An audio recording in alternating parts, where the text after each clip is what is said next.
कल्पना कीजिए कि कोई इंसान इंस्टाग्राम की फेक आईडी या फिर ये जो ब्लैकमेलिंग है और आधुनिक युग का जो इतना भयानक अकेलापन है, इन सब टॉक्सिक समस्याओं को सुलझाने की कोशिश कर रहा हो। हाँ, जो कि आज के समय की सबसे बड़ी जरूरत है। बिल्कुल। लेकिन सबसे दिलचस्प बात यह है कि इसके लिए वो सिलिकॉन वैली के किसी टेक गुरु की सलाह नहीं ले रहा है, बल्कि वो सिगमंड फ्रॉइड के मनोवैज्ञानिक सिद्धांतों और 1400 साल पुराने एक धार्मिक ग्रंथ का एक साथ इस्तेमाल कर रहा है।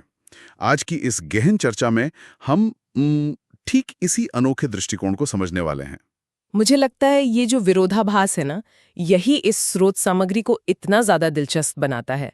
मतलब आमतौर पर जब हम समाज के नैतिक पतन या इन मुद्दों की बात करते हैं, तो समाधान या तो पूरी तरह से आधुनिक होता है या फिर पूरी तरह से पारंपरिक। सही कहा, दोनों एकदम अलग दिशाओं में जाते हैं। हाँ, लेकिन आज हम जिस स्वप्रकाशित पुस्तक के अंशों का विश्लेषण कर रहे हैं, उसके जो लेखक हैं शाहबाज अहमद, उन्होंने इन दोनों दुनियाओं को मिला दिया है। और देखिए, सबसे खास बात यह है कि लेखक कोई पारंपरिक मौलवी या कोई बहुत बड़े धार्मिक विद्वान नहीं है। अच्छा, तो फिर उनका बैकग्राउंड क्या है? वे एक छात्र हैं।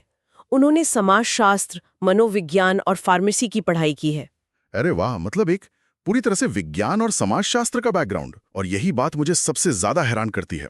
चलिए इसे थोड़ा खोलकर समझते हैं। हमारा मिशन आज यही समझना है कि कैसे एक आधुनिक शिक्षा प्राप्त युवा आज की पीढ़ी के इस इतने बड़े संकट का हल निकालने के लिए विज्ञान और धर्म की एक बिल्कुल नई रूपरेखा तैयार कर रहा है। बिल्कुल। और अगर आप ध्यान दें तो स्रोतों की शुरुआत बहुत ही तीखी आलोचना से होती है। लेखक ने आज के समाज को एक सच्चा आईना दिखाने की कोशिश की है। वे कहते हैं कि सोशल मीडिया अब सिर्फ जुड़ने का माध्यम नहीं रहा, ये एक अंधेरी दुनिया बन चुका है। अंधेरी दुनिया किस तरह से? देखिए, उनका मानना है कि युवा, विशेषकर लड़कियां, फेसबुक और इंस्टाग्राम पर अपनी पहचान छिपाकर बनाए गए जो फेक आईडीज होते हैं, उनके जाल में बहुत आसानी से फंस रही हैं। और ये सब बाद में ब्लैकमेलिंग और गंभीर शोषण में बदल जाता है। ये तो हम आए दिन खबरों में भी देखते हैं। मतलब सोशल मीडिया का ये डार्क साइड तो है। सिर्फ सोशल मीडिया ही नहीं, स्रोत सामग्री में टेलीविजन की भूमिका पर भी बहुत गहरा कटाक्ष किया गया है। टीवी सीरियल्स पर? हाँ, लेखक का तर्क है कि जो टीवी सीरियल्स पहले पारिवारिक सहयोग या मॉरल वैल्यूज सिखाते थे, वे अब घर की चारदीवारी के अंदर राजनीति करना, साजिश रचना और अपनों को ही धोखा देना सिखा रहे हैं। इसका सीधा असर हमारे युवाओं की मानसिकता पर पड़ रहा है। ये पॉइंट तो काफी वैलिड है। हम जो देखते हैं वही तो सीखते हैं। इसके साथ ही वे दहेज जैसी प्रथाओं पर भी प्रहार करते हैं, जिसके कारण शादियों में बहुत देरी होती है और युवा कुंठा या फ्रस्ट्रेशन का शिकार होते हैं। इस पूरी चर्चा में एक बहुत ही भारी शब्द सामने आता है, लव जिहाद। अब मुझे पता है कि ये शब्द सुनते ही कई तरह के राजनीतिक विचार आ सकते हैं, लेकिन यहाँ हमें बहुत निष्पक्ष होकर यह देखना होगा कि लेखक ने इसे किस संदर्भ में इस्तेमाल किया है। हाँ, ये स्पष्टीकरण बहुत जरूरी है, क्योंकि लेखक ने किताब की शुरुआत में ही स्पष्ट रूप से कहा है कि उनका उद्देश्य किसी धर्म, जाति या समुदाय पर निशाना साधना कतई नहीं है। तो उनका असल मतलब क्या है शब्द से? उनके अनुसार अपराधी का कोई धर्म नहीं होता। उन्होंने इस शब्द का प्रयोग बस एक विशेष प्रकार की शिकारी मानसिकता, या जिसे हम प्रेडेटरी मेंटालिटी कहते हैं, उसे परिभाषित करने के लिए किया है। यानी ये उस स्थिति के बारे में है जहां प्यार जैसे एक बहुत ही पवित्र शब्द को एक हथियार की तरह इस्तेमाल किया जाता है। एकदम सही। मतलब जब कोई व्यक्ति अपनी असली पहचान छिपाकर धोखे से किसी मासूम इंसान को भावनात्मक रूप से फंसाता है और फिर उसका शारीरिक या मानसिक शोषण करता है, तो लेखक उसे इस श्रेणी में रखते हैं।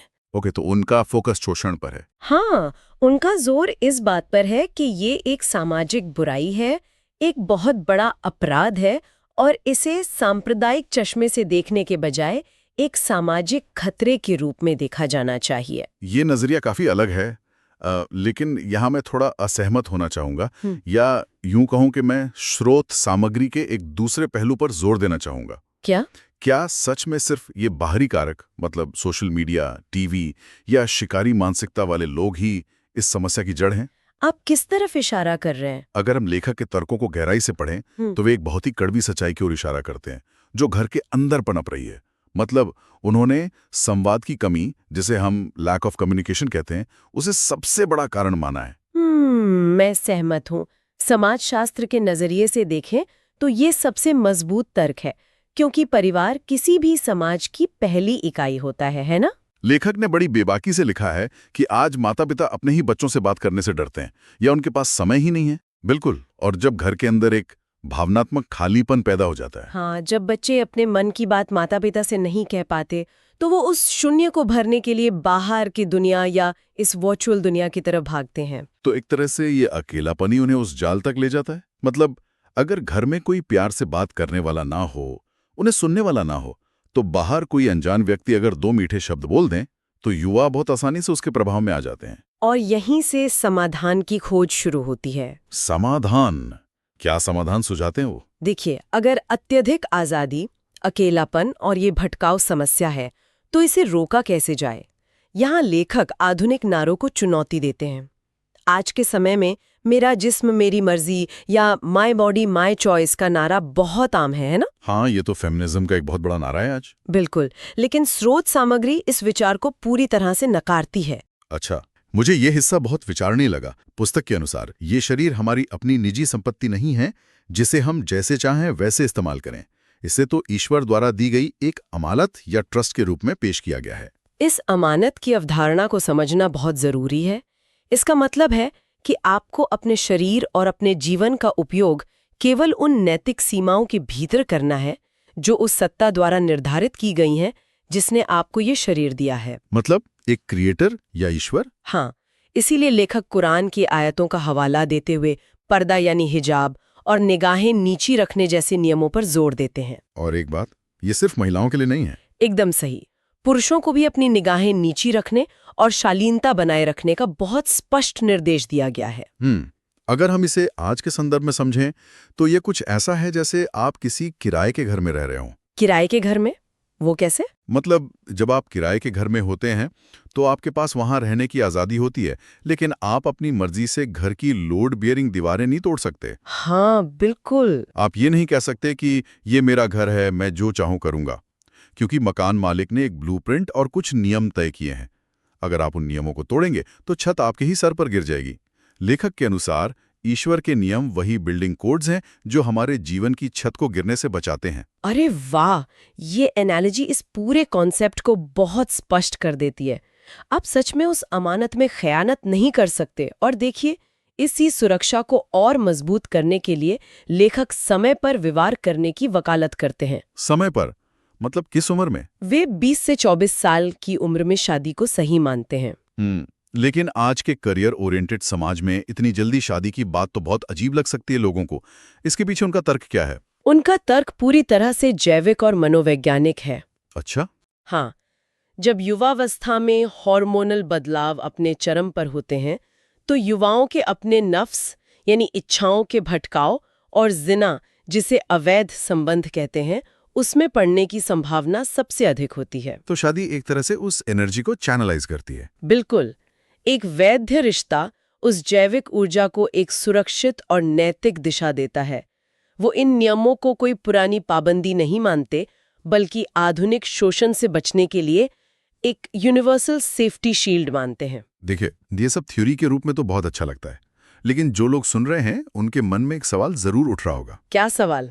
आज का युवा जो हर चीज में तर्क खोजता है, जो विज्ञान को मानता है, वो 1400 साल पुराने पाठ से लिए गए इन बिल्डिंग कोड्स को क्यों मानेगा? और यही वो बिंदु आता है जहां ये किताब एक अलग ही मोड़ लेती है। यहाँ पर बात सच में बहुत दिलचस्प हो जाती है। बिल्कुल। लेखक अपनी विज्ञान और फार्मेसी की पृष्ठभूमि का इस्तेमाल करके धर्म और विज्ञान के बीच एक बहुत मजबूत पुल बनाते हैं। हाँ। वे यह तर्क देते हैं कि ये नियम केवल इसलिए नहीं मानने हैं क्योंकि ये आस्था का हिस्सा है, बल्कि इसलिए मानने क्योंकि विज्ञान भी इनकी पुष्टि करता है। हाँ, एग्जैक्टली। तो अगर विज्ञान इन नियमों की पुष्टि करता है तो कैसे? चलिए इसे थोड़ा गहराई से समझते हैं। ब्रह्मांड विज्ञान यानी कॉस्मोलॉजी से शुरू करते हैं। लेखक ने बिग बैंग थ्योरी का जिक्र कैसे किया है? आधुनिक विज्ञान कहता है कि ब्रह्मांड एक बिंदु से एक महाविस्फोट के जरिए फैलना शुरू हुआ। और लेखक बताते हैं कि प्राचीन पाठ में स्पष्ट रूप से लिखा है कि आकाश और पृथ्वी एक ही इकाई थे, जिन्हें बाद में अलग किया गया। और ये कि ब्रह्मांड लगातार विस्तार कर रहा है। हाँ, लेकिन इससे भी ज्यादा चौंकाने वाला उदाहरण लोहे यानी आयरन का है। अरे हाँ, मुझे अपनी स्कूल की विज्ञान की क्लास याद आ गई। हमने पढ़ा था कि पृथ्वी के अंदर इतनी ऊर्जा ही नहीं है कि वो लोहे जैसे भारी तत्व का निर्माण कर सके। बिल्कुल, लोहा पृथ्वी पर बनता ही नहीं है। लोहा ब्रह्मांड में सुपरनोवा विस्फोटों के दौरान बनता है और वहां से उल्कापिंडों के जरिए पृथ्वी पर आया है। सही कहा, पृथ्वी के पास अपना लोहा बनाने की क्षमता है ही नहीं। और लेखक इस बात पर प्रकाश डालते हैं कि स्रोत ग्रंथ में लोहे के संदर्भ में जो शब्द इस्तेमाल हुआ है उसका शाब्दिक अर्थ है लोहे को उतारा गया, लाइक सेंट डाउन। बाप रे। हाँ, ये एक ऐसा भाषाई और वैज्ञानिक मेल है जिसे नजरअंदाज करना सच में बहुत मुश्किल है। ये सच में हैरान करने वाला है। चलिए आसमान से सीधे समुद्र की गहराई में चलते हैं। उन्होंने हैलोक्लाइन प्रभाव की बात की है, ये क्या होता है? देखिए, हैलोक्लाइन प्रभाव समुद्र विज्ञान का एक सिद्धांत है। ओके। जब दो अलग-अलग समुद्रों का पानी आपस में मिलता है, मान लीजिए एक मीठे पानी का स्रोत है और एक खारे पानी का, तो उनके घनत्व और खारेपन में अंतर के कारण उनके बीच एक अदृश्य भौतिक दीवार बन जाती है। मतलब वो आपस में मिक्स नहीं होते? नहीं, वे दिखते एक साथ हैं, लेकिन पूरी तरह से आपस में घुलते मिलते नहीं हैं। बिल्कुल वैसे ही जैसे एक ग्लास में तेल और पानी। और इसका जिक्र 7वीं सदी के पाठ में। हाँ, पाठ में स्पष्ट रूप से दो समुद्रों के मिलने और उनके बीच एक अवरोध होने की बात कही गई है। अद्भुत। और इसके बाद भूविज्ञान का सिद्धांत आता है जिसे आइसोस्टेसी कहते हैं। इसे थोड़ा सरल भाषा में समझाइए। इसे ऐसे समझिए जैसे पानी में तैरता हुआ बर्फ का पहाड़ यानी आइसबर्ग। हमें ऊपर जितना हिस्सा दिखता है उसका 90% हिस्सा पानी के नीचे होता है। हाँ, जो उसे डूबने से या पलटने से बचाता है। बिल्कुल। इसी तरह पृथ्वी के पहाड़ों की जड़ें जमीन के नीचे बहुत गहराई तक होती हैं। ये खूंटियों या पेग्स की तरह काम करती हैं जो पृथ्वी की ऊपरी परत यानी क्रस्ट को स्थिर रखती हैं। और लेखक बताते हैं कि प्राचीन पाठ में पहाड़ों को ठीक खूंटियों का नाम दिया गया है। हाँ, जो पृथ्वी को हिलने से रोकती हैं। तो भौतिक विज्ञान और भूविज्ञान तो समझ में आता है, लेकिन जीव विज्ञान का क्या? स्रोत सामग्री में भ्रूण विज्ञान या एम्ब्रियोलॉजी के बारे में भी काफी कुछ है। विशेष रूप से एक अवस्था का जिक्र है, अलका। हाँ, अलका, इसका एक अर्थ होता है जोंक यानी लीच। जोंक। हाँ, आधुनिक माइक्रोस्कोपिक तस्वीरों और अल्ट्रासाउंड से हमें पता चलता है कि गर्भावस्था के शुरुआती चरण में भ्रूण बिल्कुल एक जोंक के आकार का दिखता है। अरे वाह। और सिर्फ आकार ही नहीं, जोंक की तरह ही ये भ्रूण मां के गर्भाशय की दीवार से चिपक जाता है और वहां से अपना पोषण या कहले रक्त खींचता है। ये कार्यप्रणाली और आकार का ऐसा सटीक वर्णन है जो आधुनिक उपकरणों के बिना जानना असंभव लगता है। रुको, ये सब तो फिर भी बाहर की चीजें हैं, लेकिन जब मैंने न्यूरोसाइंस वाला हिस्सा पढ़ा तो मुझे सच में अपनी आंखों पर विश्वास नहीं हुआ।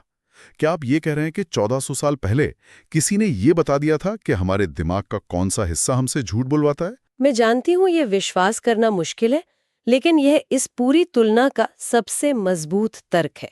हम सभी के मस्तिष्क के एकदम सामने वाले हिस्से को फ्रंटल लोब कहते हैं। माथे के ठीक पीछे वाला हिस्सा? हाँ, आज का न्यूरोसाइंस हमें बताता है कि यह हिस्सा हमारी योजना बनाने, निर्णय लेने, हमारे व्यक्तित्व और सबसे महत्वपूर्ण झूठ बोलने और पाप करने के लिए जिम्मेदार होता है।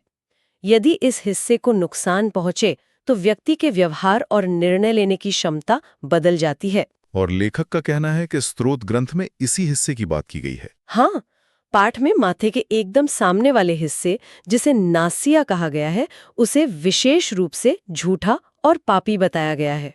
मतलब व्यक्ति को नहीं, बल्कि दिमाग के उस हिस्से को। नहीं हो सकता। और त्वचा के दर्द रिसेप्टर्स वाला उदाहरण भी तो है। हम अक्सर सोचते हैं कि दर्द हमें हमारे दिमाग में या पूरे शरीर में महसूस होता है, लेकिन विज्ञान ने साबित किया है कि दर्द महसूस करने वाले तंत्रिका सिरे यानी रिसेप्टर्स हमारी त्वचा में मौजूद होते हैं। यदि आग से त्वचा पूरी तरह जल जाए तो वे रिसेप्टर्स नष्ट हो जाते हैं और व्यक्ति को उस हिस्से में जलने का दर्द महसूस होना बंद हो जाता है। और स्रोत सामग्री में नरक की आग के वर्णन में ये कहा गया है कि जब पापियों की त्वचा जल जाएगी तो उन्हें नई त्वचा दी जाएगी ताकि वे लगातार दर्द महसूस कर सकें। मतलब दर्द के लिए त्वचा का होना जरूरी है, ये बात स्पष्ट रूप से लिखी गई है। देखिए, इन सभी उदाहरणों को सामने रखने के पीछे लेखक का मकसद बहुत साफ है। क्या मकसद है? वे एक बौद्धिक पुल का निर्माण कर रहे हैं। वे आधुनिक युवा से कह रहे हैं कि यदि ये प्राचीन ज्ञान ब्रह्मांड, समुद्र और मानव शरीर के बारे में इतना सटीक और वैज्ञानिक हो सकता है, तो इसके द्वारा दिए गए जीवन जीने के नैतिक नियम, वे बिल्डिंग कोड्स जिनकी हमने पहले बात की थी, वे भी हमारे भले के लिए ही बनाए गए होंगे। ये एक बहुत ही शक्तिशाली तर्क है। तो अगर विज्ञान इन भौतिक नियमों की पुष्टि करता है, तो क्या वो उन मनोवैज्ञानिकों नियमों की भी पुष्टि करता है जो हमारे दिमाग को नियंत्रित करते हैं? भौतिक विज्ञान और जीव विज्ञान से आगे बढ़कर अब हम मन की गहराइयों में चलते हैं। और ये लेखक के अध्ययन का मुख्य क्षेत्र है मनोविज्ञान। उन्होंने सिगमंड फ्रॉयड के प्रसिद्ध मनोविश्लेषण सिद्धांत की तुलना इस्लामिक दर्शन में बताए गए नफ्स के 3 स्तरों से की है। चलिए इसे डिकोड करते हैं। फ्रॉयड ने मानवीय मनोविज्ञान को 3 हिस्सों में बांटा था, इड, ईगो और सुपर ईगो। तो क्या इड वो हिस्सा है जो बस अपनी इच्छाओं को पूरा करना चाहता है? हाँ, मतलब जैसे रात के 2 बजे बिना सोचे समझे इंस्टाग्राम पर डूम स्क्रॉलिंग करना या जंक फूड खाना। बिल्कुल।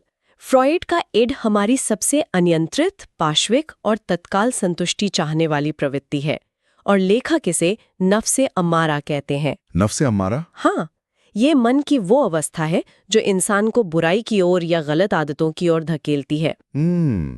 और फिर आता है सुपर ईगो, यानी हमारे अंदर की वो आवाज जो हमें टोकती है। जब हम वो जंक फूड खा लेते हैं या घंटों समय बर्बाद कर देते हैं, तो जो गिल्ट या अपराध बोध होता है वो सुपर ईगो है। सही पकड़ा, वो हमारी अंतरात्मा या हमारा विवेक है। पुस्तक इसे नफ्से लव्वामा कहती है। ये वो ज़मीर है जो हमें गलत काम करने पर धिक्कारता है और हमें वापस सही रास्ते पर लाने की कोशिश करता है। इन दोनों के बीच लगातार एक संघर्ष चलता रहता है। तो लक्ष्य क्या है? क्या हमेशा इस गिल्ट और इच्छाओं के बीच जूझते रहना ही जीवन है? नहीं। जब इंसान अपने विवेक यानी नफ्से लव्वामा की मदद से अपनी पार्श्विक इच्छाओं पर नियंत्रण पा लेता है, तो वो एक संतुलन की अवस्था में पहुंच जाता है। अच्छा, और उस अवस्था को क्या कहते हैं? इसे फ्रॉयड की भाषा में एक स्वस्थ ईगो कह सकते हैं, लेकिन आध्यात्मिक भाषा में इसे नफ्से मुतमइन्ना कहा गया है। यह एक शांत, संतुष्ट और स्थिर मन की अवस्था है। और इस शांत मन तक पहुंचने के लिए लेखक ने जो रास्ता सुझाया है वो भी पूरी तरह से वैज्ञानिक है। उन्होंने जिक्र यानी ध्यान और ईश्वर को याद करने के बायोकेमिकल प्रभावों को समझाया है। ये हिस्सा तो मानसिक स्वास्थ्य के नजरिए से बहुत प्रासंगिक है। आज की भागदौड़ भरी जिंदगी में हमारे शरीर में कॉर्टिसोल नाम का हार्मोन बढ़ा रहता है। कॉर्टिसोल यानी हमारे दिमाग का वो स्ट्रेस अलार्म जो कोई बुराई मेल देखते ही या ट्रैफिक में फंसते ही बजता लगता। एकदम सही। ये शरीर में लगातार तनाव पैदा करता है, लेकिन जब व्यक्ति ध्यान करता है या जिक्र करता है, तो मस्तिष्क में डोपामाइन और सेरोटोनिन जैसे न्यूरोट्रांसमीटर्स रिलीज होते हैं, जो फील गुड हार्मोन्स होते हैं। हाँ, ये रसायन हमें खुशी, शांति और इनाम मिलने का एहसास कराते हैं। ध्यान भौतिक रूप से कॉर्टिसोल के स्तर को गिराता है और इन फील गुड रसायनों को बढ़ाता है। ये कोई अमूर्त आध्यात्मिक विचार नहीं है, बल्कि एक साबित की जा चुकी क्लिनिकल प्रक्रिया है। और क्योंकि लेखक फार्मेसी के छात्र हैं, उन्होंने अपनी इस बहुविषयक सोच को दवाइयों और पोषण तक भी बढ़ाया है। उन्होंने तिब्बे नबवी यानी पैगंबर की चिकित्सा पद्धति को क्लिनिकल फार्मेसी के साथ जोड़ा है। बिल्कुल, उन्होंने उन प्राकृतिक चीजों के औषधीय गुणों को समझाया है जिनका जिक्र प्राचीन ग्रंथों में है, जैसे शहद। शहद में क्या खास है? pH अम्लीय यानी एसिडिक होता है। यही कारण है कि यह एक बेहतरीन प्राकृतिक एंटीबैक्टीरियल है जो बैक्टीरिया को पनपने नहीं देता और घावों को भरने में मदद करता है। और जैतून का तेल, ऑलिव ऑयल? जैतून के तेल में ओलिक एसिड प्रचुर मात्रा में होता है। क्लिनिकल अध्ययन बताते हैं कि यह रक्त वाहिकाओं को साफ करता है और खराब कोलेस्ट्रॉल को कम करके हृदय रोगों के खतरे को काफी हद तक घटा देता है। तो अगर हम इस पूरी चर्चा को एक जगह समेटें, तो ये स्पष्ट हो जाता है कि हम यहाँ सिर्फ एक धार्मिक उपदेश पर चर्चा नहीं कर रहे हैं। ये किताब एक गहरी सामाजिक आलोचना, एक मनोवैज्ञानिक गाइड और विज्ञान व धर्म का एक शानदार तुलनात्मक अध्ययन है। बिल्कुल सही। लेखक का प्रयास किसी एक समुदाय की मान्यताओं को दूसरे पर थोपना नहीं है। उनका उद्देश्य आधुनिक युग की बीमारियों जैसे सोशल मीडिया की लत, परिवारों का टूटना और बढ़ता अवसाद, इन सब के खिलाफ पूरी मानवता के लिए एक सार्वभौमिक सुरक्षा कवच तैयार करना है। Like a universal safety shield. हाँ, वे एक ऐसे युवा की तरह सोच रहे हैं जिसने आधुनिक दुनिया की चकाचौंध भी देखी है और उसके पीछे का खोखलापन भी महसूस किया है। ये बात बहुत गहरी है। देखिए, कोई व्यक्ति लेखक के धार्मिक निष्कर्षों से सहमत हो या ना हो, ये पूरी तरह इस बात पर निर्भर करता है कि उसकी अपनी आस्था क्या है। लेकिन ये पाठ हमें ये सोचने पर जरूर मजबूर करता है कि कहीं आधुनिकता की इस अंधी दौड़ में और मेरा जिस्म मेरी मर्जी जैसे नारों के शोर में हम अपनी जड़ों से इतने तो नहीं कट गए हैं कि अकेलेपन का शिकार हो जाएं। मैं पूरी तरह सहमत हूँ और शायद इसीलिए आज दुनिया भर में लोग अपनी मानसिक चिंताओं को दूर करने के लिए ध्यान और प्राचीन जीवन शैली की ओर वापस लौट रहे हैं। बिल्कुल। इस पूरी चर्चा ने हमें उन दरारों को दिखाया जो हमारी सामाजिक नींव ने आ चुकी हैं, लेकिन साथ ही उन्हें भरने के लिए कुछ बहुत ही तार्किक और वैज्ञानिक उपकरण भी दिए। और मुझे लगता है यही इस विश्लेषण की सबसे बड़ी जीत है। अब अंत में एक ऐसा विचार जो शायद इस चर्चा के बाद आपको सोचने पर मजबूर कर दें। हाँ।